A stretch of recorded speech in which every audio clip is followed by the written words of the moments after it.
Our state has some incredible problems. My name is Lynn Hinderrocker. I'm here to talk about that with you and talk about the trends that have shaped this state and dragged us in one direction or another. We're not really we're not realizing the dream we had way back in the early 2000s or even around 2008 or 9 or 10.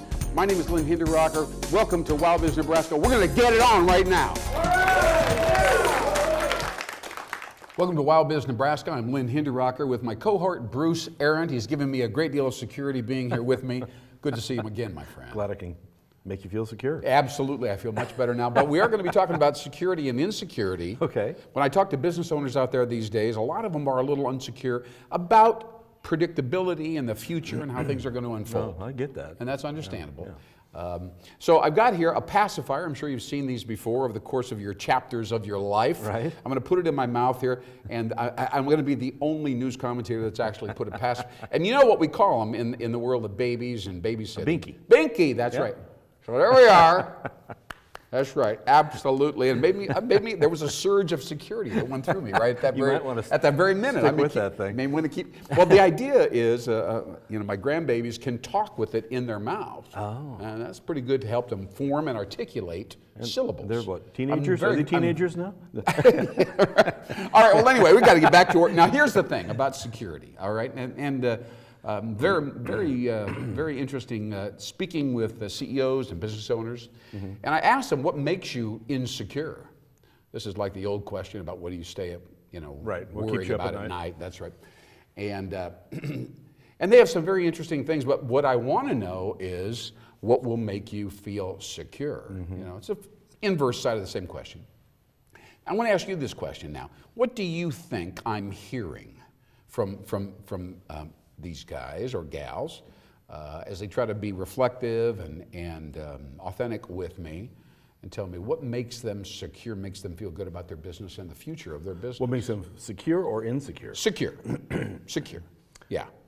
I would guess, and I don't know this, but I would guess that you're hearing that they feel like they understand their market. I think that's very insightful. They know who they're servicing or selling to or whatever, and they feel like they've got a handle on it. I would think that would make them I think that's a great answer, by the way. And of course, it's changing all the time, so if they have a unique, I was once told you must always have, if you lead a company, you must have a unique point of view or unique perspective on the marketplace that you're serving. Yeah. And I would also think that they'd have a sense of future, that there's more business to be had. Yes. Absolutely. And I think that gets us around to what I want to visit with you about today, which is the sense that you can go out, and I say you, could be you or your sales manager, whatever, can go out and get clients. We can go out and we can get business if we focus on it, and we can get new customers in the door if we want to. Right. So that takes us to the customer development process, right? And as you know, that's if you're thinking intelligently, there's several chapters in getting a client, right? From even finding a list and going and knocking on doors or whatever it is you do on the web, posting social media stuff, ultimately making calls, and then of course having to secure an appointment, and ultimately then trying to close and get a commitment on paper. Now that's a big process. Yeah. It takes time. I've been told it takes at least 5 meetings to get a client. That's the first thing. And we've talked before about how many phone calls you have to make on somebody just to get them kind of focus on you. And it's amazing because you're just sort of white noise out there, Exactly right. And you're in with everybody else. Exactly so you have right. to try to stand out. Exactly right. And by the way, our viewers, those of you that are salespeople or business development types, you're nodding your heads right now, and it's probably a little tougher than it used to be, really, to get somebody's attention. Attention is the new currency. Right, it really is. So I want to talk with you now in a little bit of depth. I've got some ideas, and I've had many of them that have failed over the years. But I got a couple ideas right now about prospecting. I think we can put together a system right now. Okay. I pulled it together, and I'm going to bounce it off of you. First of all, we'll go online. Let's just assume we're talking digital right now. Okay. Yeah. And if I want to get your attention, I'm going to assume that I've got. If you've been around a while, you've probably got 50 to 500 emails and business cards floating around somewhere. Right. Many of them are worthless, but perhaps some of them are not. But you look at it every morning and you go, I don't know how to dig into all this, and you know, it's tough. Yeah, where do you start? Where do you start, and how do you know whether or not it's a waste of time? So the key here, I think, is to re-engage with those people. And if they're not interested, of course, then maybe they refer, you know. But to re-engage with somebody that said, oh yeah, I met that Bruce Arent guy a few years ago at a meeting or something. He seemed like a nice enough guy. To get that guy's attention, I think that video and music, or you know, something kind of semi-spectacular is going to be required. They're just going to ignore you otherwise. Right. So as you know, in this day and age, artificial intelligence exists, and it's pretty easy. You can actually create these little videos really out of photographic slides right off your iPhone. Yeah. And the artificial intelligence moves them around. You decide the sequence that you want them in, right? But kind of a template that you can assign? Yeah, that's right. Okay. Yeah. And cool. You have to succumb a little bit of control to the AI, because they will do graphical things that you didn't necessarily. But that's okay. That's okay. I mean, it's always quite good. And then you choose stock music that kind of goes along with it. It's not, and it automatically shortens it or lengthens it as based on how long you want to do the video. Right. And you're also allowed to do text, to superimpose text. So if somebody took a photograph of you and I chatting right now, and then maybe took another 10 photos of the studio or whatever else around, they could slap this together in maybe a couple, 2-3 hours, get some music, and then have your name and maybe the theme or something about the show. Okay. So it's educational, but it's also rather visual and somewhat spectacular. Engaging is the word I'm trying to get at. So I think that a prospecting system should include something like that. Okay. And so that's cool. And so I think I'm getting that. I'm going to pull that together. Okay. But the other thing, if you think about the sales journey, somebody says, okay, yeah, you sent me a video, it's kind of flashy. Cool, you know, I got you. I remember you now. Yeah. Now what? Now what? Now what, right? So what I'm thinking is what they want, and now at this point they're down, we all know what the sales funnel is at the top, and now at this point they're kind of in the middle of the sales funnel. Because of their attention. You got their attention, an awareness.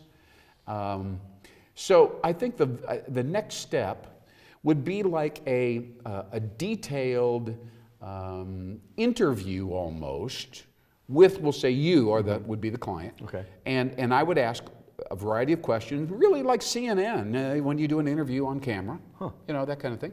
And ask you to educate me now, not to sell too hard, because especially young folks, when they listen to these podcasts, they don't want to be pitched. Right. They just want information. They want information. Yeah. On the other hand, if you can share educational material, something that they wouldn't know. Right. And so that requires a little practice and thinking ahead, preparation, you know, what to ask you. Right. But it's got to be spectacular or interesting enough. And then my response is going to be, wow, Bruce, I didn't know that. That's very interesting. Right. I'm gonna be engaged. Yeah. So if we did that for, let's say, seven minutes, yeah, that's enough to get quite a bit of information out. You could get a lot of information out. And then there's this yin and yang thing going back and forth. And people are listening, they're going, this is kind of interesting. I never heard this, didn't know that before. And they're thinking to themselves, whoever this guy's talking to, pretty smart guy. Seems pretty smart. Yeah. And then we get to the end of the interview, maybe 8 minutes, 7.5, 8 minutes. And then I come on and I say, I'm so impressed. This is a very interesting thing. You did this. I can't believe that. I learned so much quickly. Thank you for coming. You are clearly an expert. Let's get your phone number right away before I make sure my listeners, my viewers are, you know, et cetera. Right? So I pitch you authentically and genuinely because I'm impressed with the solid insights that you've shared with me the previous 6-7 minutes. So people are getting a lot more information than they normally would if they just go onto a website and have to scroll through things. They're actually being engaged and fed some pretty interesting stuff. It's still, tips and insider advice is the key. You got to have that feeling like I'm learning something that not everybody knows. This guy's empowering me with some information. I can negotiate a deal maybe. It's directly coming from him. Right. He's you know, and maybe I can even meet the owner. Right. Besides, he seems like a likable, straightforward guy, and I like doing business with people that are like that. You know, I can see all that happening. Right. So the first one is emotional quick first impressions, right? The second piece is not visual, but it's audio with a fair amount of detail and a sense of conviction and credibility. You know what I'm saying? That makes sense. Does that make sense? Yeah, it does. I mean, Okay. So let's say, for instance, that's a system. Now, after the first video is sent out, if I'm on Chrome, the Chrome browser, that's a Google browser, Right. I can get a little widget called Mail Track and a few others, and I can know whether you opened my email. Really? Yeah, I know. So I can call you up and say, hey, Bruce, did you get my email? Yeah, I got it. Did you get that video? What'd you think about that video? And so the whole dialogue unfolds around the video, not your product. Because you'll know if I looked at it. Yes, I'm going to know if you looked at Right. it. Right. Yeah. And so that will be a way to, and then you're not going to pitch them hard. You're going to just reestablish rapport. Yeah. Yeah. What did you think? Just wanted to see how Yeah. you're doing and, Yeah. and share something kind of interesting. Yeah. Right. Then a couple, 2-3 days later, right, you're going to send the URL to that, you're going to send the link to that interview, that detailed interview, right? Same deal. You sit there and watch that email. Aha, he opened it. Now you're going to give him a day or so to watch because it's 8 minutes long. You know, he's going to want to listen to it. Might take And a is couple it more days. of a podcast than a It's a video? podcast, Okay. an audio podcast, yeah. Yeah. It's on SoundCloud, but Okay. it could be Yeah. iTunes, you know, anything. And call him again. Hey, did you get that? Did you get that interview? I had a ball doing that. Yeah, I got that. Did you learn anything? What was the most interesting thing you learned? I'm just curious what you got out of that. Again, we're not saying, hey, why don't you buy the product from me? Come Right. on. We're not talking like that. No. Right. We're just having fun, engaging around the content. But after the person says, you know, I didn't really know, blah, blah, blah, that was kind of an interesting point, I have to admit that. Well, you know, let's get together. I got a little bit more I can share with you if we sit down over a cup of coffee. I mean, how about Starbucks tomorrow? Yeah. Or whatever. Right? So you use these two things to kind of soften them up, get them immersed in your world, and yet not be too pushy. And by that time, I think they're ready then. It's stepping stones, so they don't feel like you're jumping on them. You're just kind of leading them through a process. It's very comfortable, I would think. I think not it's good. I think intimidating so. or- I mean, it's an idea that I'm sharing with you Yeah. right now. Now, I went to Lincoln recently and went to a car dealership. I'm not going to mention the one. But, I walked in the front door of the dealership and I was thinking I would have the sales guys. There's like 4 sales guys and they're standing around looking out the window. Nobody's coming in the showroom. There's nothing going on. They didn't swarm on you like Well, vultures? one came over and said, can I help you? I'm just looking around, talking to a guy. Okay, no problem. You know, there's nothing going on in the automotive showrooms. Yeah. Everybody's on the web. Yeah. So I really think that these owners and sales managers in any company, they have to take responsibility for giving their salespeople some tools, something they can do and sit in front of the computer and get some stuff done. Yeah. You know? Otherwise, you're just waiting for it to happen, and it's not necessarily going to. It's so anxiety producing. Yeah. Anyway, I like think- that idea, though. Do you like that yeah, idea? I think you that think we actually can go out in the sounds- field with that? I think that sounds like it's I'm going to give it a shot. an approachable deal. Yeah, I'm going to give it a shot. At the end of the show, I'm going to tell you what I named it. Okay. Okay? Because branding is part of what you and I do. Yeah. Right. So we'll chat about that. Is it named something Binky? Yes. It's the Binky The Binky system. pod. That's right. Yeah. That's right.